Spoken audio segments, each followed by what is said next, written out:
Dans la vidéo précédente, nous avons regardé le fonctionnement d'une centrale nucléaire. Donc une centrale thermique qui produit de l'électricité à partir d'une production de chaleur dans le réacteur nucléaire. Cette fois-ci, nous allons examiner la question de l'accident ou du risque d'accident dans une centrale nucléaire. Pour cela, on va repartir de la façon dont ce réacteur nucléaire fonctionne. Donc, nous avons à l'intérieur du réacteur ces crayons combustibles, donc avec essentiellement formés au départ à partir d'uranium, mais qui vont petit à petit devenir plus riches, disons, en produits de fission et en plutonium. Plutonium qui d'ailleurs sert aussi à produire de la fission, donc contribue à la réaction aux réactions de fission, mais qui est un corps extrêmement dangereux. Et donc, en fonctionnement normal, on produit cette chaleur et on produit cette électricité. Et quels sont les risques que cette machine peut présenter? Il y en a de plusieurs natures. Le principal, et surtout dans ce type de réacteur, il y a un réacteur à eau sous pression ou eau pressurisée et refroidi à l'eau, et c'est ce type de réacteur qui équipe toutes les centrales nucléaires françaises.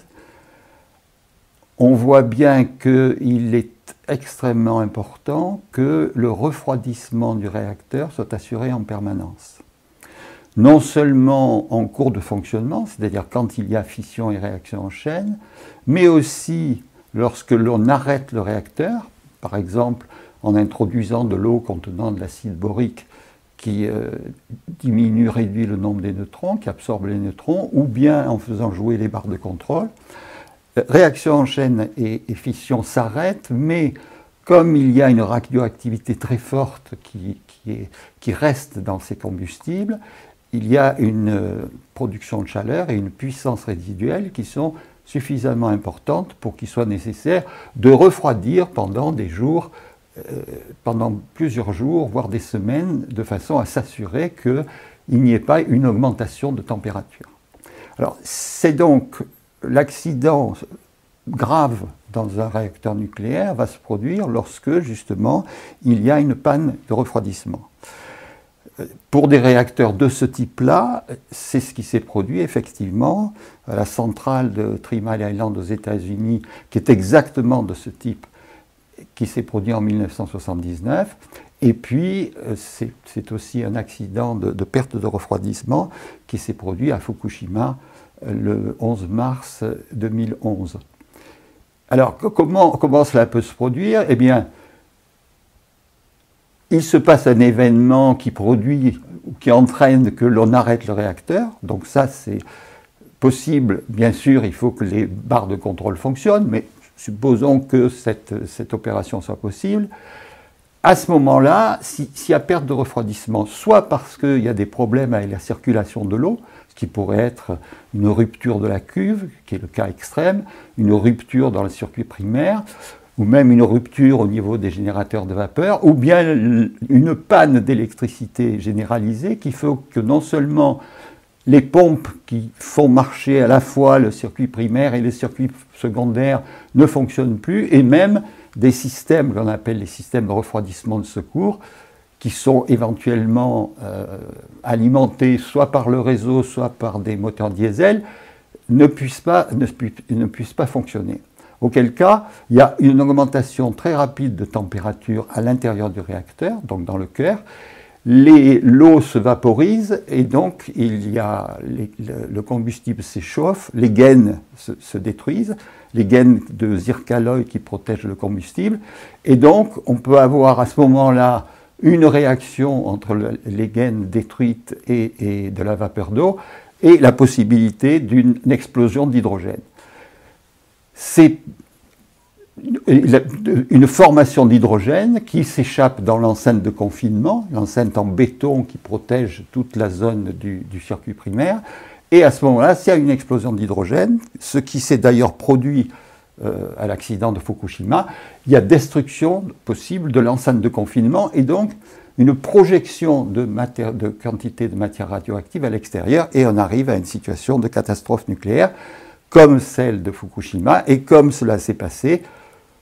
sur un type de réacteur différent et pour des raisons différentes, mais pour des raisons de dysfonctionnement interne, ce qui s'est passé à Tchernobyl. Et donc on a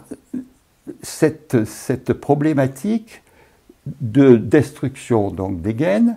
puis la température augmente et le combustible lui-même commence à fondre, et on a formation d'une fusion de tous ces matériaux combustibles et de tous les matériaux métalliques qui sont à l'intérieur du réacteur, et on arrive à la formation de ce qu'on appelle le corium, c'est-à-dire le cœur du réacteur qui est fondu. Donc ça, on a le cœur du réacteur qui est fondu, c'est le corium, et ce corium fondu peut percer la cuve du réacteur et ensuite percer même l'enceinte de confinement, c'est-à-dire arriver à pénétrer dans la terre ou voir la nappe phréatique qui est en dessous. Donc, deuxième possibilité, donc cette fusion du cœur, percement de la cuve et éventuellement percement de l'enceinte. Se superpose là-dessus un troisième risque qui est le fait que le corium peut soit à l'intérieur du réacteur, soit dans le bas de l'enceinte de confinement, ce qu'on appelle le puits de cuve, réagir avec de l'eau, et à ce moment-là, il peut y avoir une explosion de vapeur. Il y a eu d'ailleurs, d'après certains experts, une explosion de vapeur dans l'un des réacteurs de Fukushima, dans lequel le cœur avait partiellement fondu. Et donc, si l'on veut prétendre que l'accident grave de type Trim-Alexander ou l'accident majeur de type Tchernobyl ou Fukushima ne peut pas se produire, et s'il se produisait sur une centrale française, ce serait vraiment une catastrophe au niveau de régions entières, du point de vue de la contamination par les produits radioactifs, il faudrait pouvoir garantir ou assurer que, quelles que soient les circonstances, un tel accident ne peut pas se produire. Or, la perte de refroidissement, on l'a vu historiquement, malheureusement, d'abord peut être produite du fait de la complexité de ces systèmes par une combinaison de défaillances mécaniques sur des vannes, sur des pompes, sur des moyens d'alimentation en eau, comme ça s'est passé à Three Mile Island, qui est donc un accident grave qui s'est produit sans qu'il y ait de raisons extérieures, de type climatique ou géologique, etc. Accident qui, je l'ai dit, sur un type de réacteur différent, mais s'est également produit pour des raisons internes, c'est-à-dire une certaine faiblesse dans la conception de ce type de réacteur, mais surtout une mauvaise gestion d'une expérimentation particulière, et qui s'est produit à Fukushima du fait de circonstances géologiques et climat et particulières qui sont le tremblement de terre doublé d'un tsunami. Mais on peut aussi avoir ce type d'accident pour des événements climatiques, je dirais exceptionnels, mais pas de type tsunami. Par exemple, l'inondation qui s'est produite du fait de la grande tempête de 1999 en décembre 1999 en France, où il y a eu une inondation à la centrale du Blayais, et pendant plusieurs heures, on a craint l'accident grave, mais l'eau n'est pas montée, je dirais, suffisamment haut pour que cela se produise. Et par conséquent, on sait très bien qu'il peut y avoir des causes internes, des causes externes de type tremblement de terre. Par exemple, le Japon, on sait très bien qu'il y a une menace permanente liée à la question des tremblements de terre. Il peut y avoir des inondations à des niveaux non prévus, par exemple la rupture du canal d'Alsace à Fessenheim, ou par exemple des crues inhabituelles sur les fleuves en France qui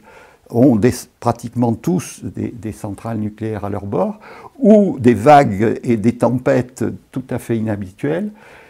qui ont pour conséquence qu'il puisse y avoir la perte d'alimentation électrique, la destruction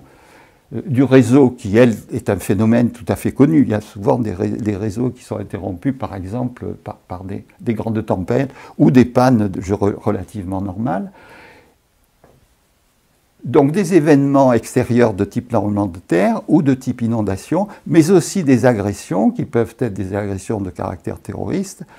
ou des problèmes d'erreur humaine dans l'exploitation du réacteur, dans l'exploitation même, la gestion d'un accident. À partir d'un incident, on peut avoir des accidents parce qu'il peut y avoir